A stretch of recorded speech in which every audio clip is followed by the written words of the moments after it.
Welcome back students to your biology class.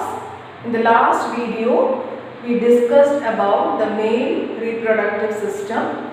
In today's video, we will discuss about the female reproductive system. The female reproductive system, we will begin with ovaries, and yesterday as I told you, ovaries are termed as the primary sex organs. The sex organ which is involved in the release of egg or sperms along with the sex hormones, they are termed as primary sex organs. All other organs constitute the secondary sex organs.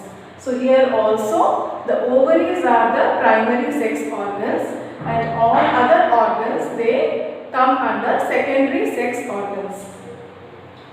So there are a pair of ovaries which are almond shaped, and where are they located? They are located near the kidneys. And what are their functions? They release egg as well as they secrete two hormones, namely estrogen and progesterone. So when a female child is born, there are hundreds of immature eggs, and these immature eggs are termed as follicles.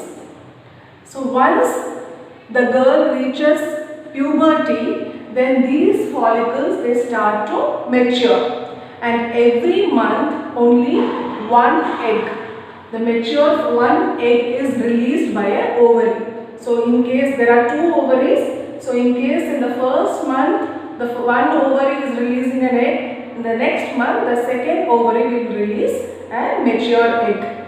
So this mature follicle is termed as Graafian follicle. So when a child is born and a female child is born, there are hundreds of immature eggs. Only after they reach puberty, these follicles they start maturing, and each mature follicle is released every month as egg. So this mature follicle is termed as Graafian follicle. So ovaries, they are two in numbers, almond shaped, and their functions, they release egg as well as secrete hormones estrogen and progesterone.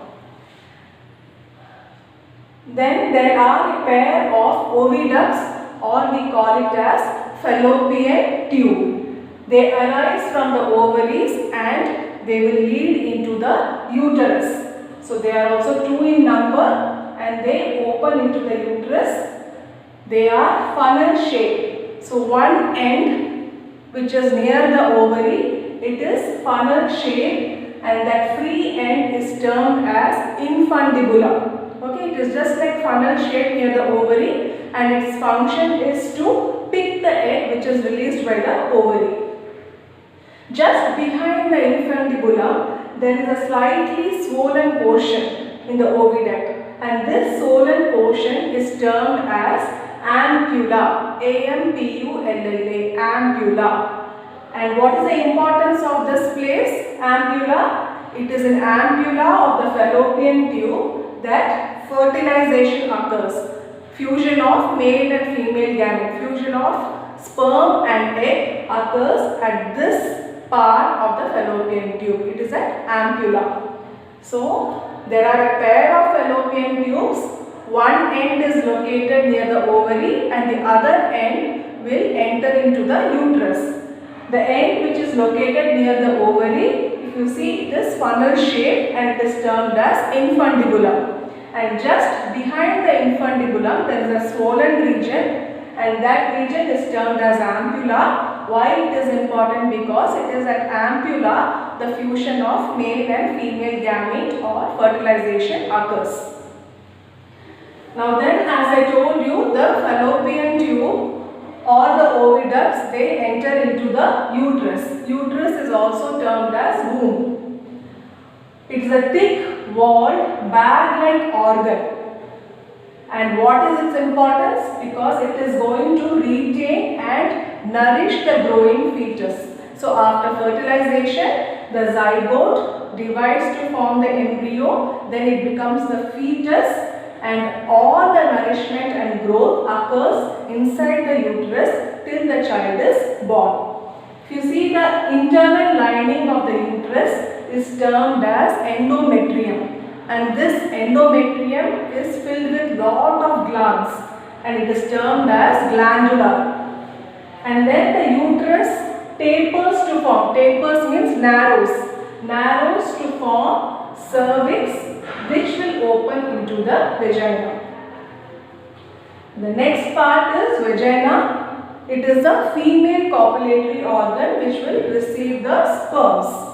It is also the birth canal.